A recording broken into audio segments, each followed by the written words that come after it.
مرحبا بكم متابعي قناة وصفات الأمراء. اليوم إن شاء الله جبت لكم وصفة بنينة وسهلة لتحلية بالفراولة، تجي بزاف بنينة بمكونات بسيطة وما تشدش الوقت منكم بزاف. باش نحضروا هذا الوصفة نحتاج إلى كمية من الفراولة اللي كنت غسلتها وقطعتها إلى قطع صغار. نضيف لها كمية من السكر حوالي 2 معالق. نخلط جيدا باش يدخل لي السكر مع الفراولة. من بعد نحطها بجهة. نروح نحضروا الآن الكريمة. في نصف لتر حليب نضع بيضة مع 2 معالق كبار فرينة و3 معالق كبار سكر حبيبات. نخلطهم جيدا بارد في بارد. من بعد نحطهم على النار متوسطة مع الخلط المستمر حتى يغلي لنا الخليط. من بعد ننزعوه من على النار.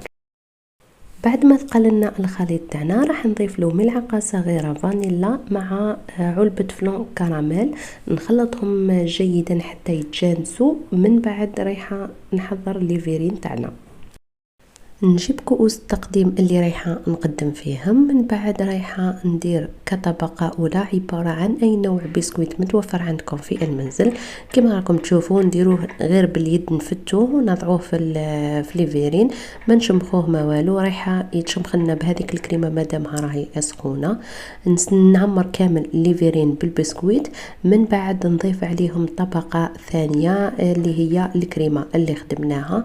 نديرها كطبقه ثانيه متكثروش بزاف لانه رايحه نزيد طبقات اخرى. من بعد فوق هذيك الطبقه رايحه ندير كميه من الفراوله اللي درناها في السكر. اكيد تكون السكر ذابلنا مع الفراوله. نديرها كطبقه ثالثه. من بعد رايحه نزيد نضيف عليها كميه من الكريمه.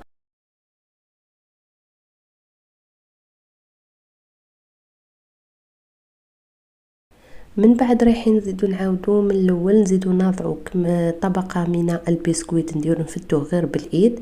من بعد نزيد ندير عليه طبقه من الكريمه. وفي الاخير كتزيين راح نضع كميه من الفراوله.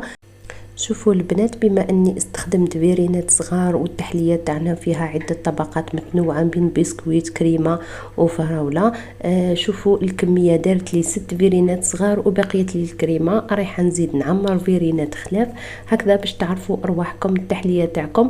اذا كان عندكم ضياف ولا كنتوا في بزاف تقدروا تسلكوا بها ارواحكم، خاصه اذا استخدمتوا فيرينات صغار.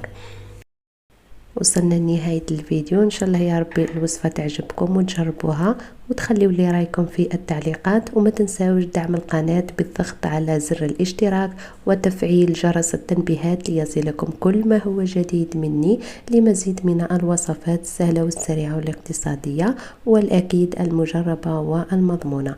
إذا كنتم زوار جدد ندعوكم تدخلوا قناتي، فيها العديد من الوصفات اللي راح تعجبكم وتفيدكم أكيد.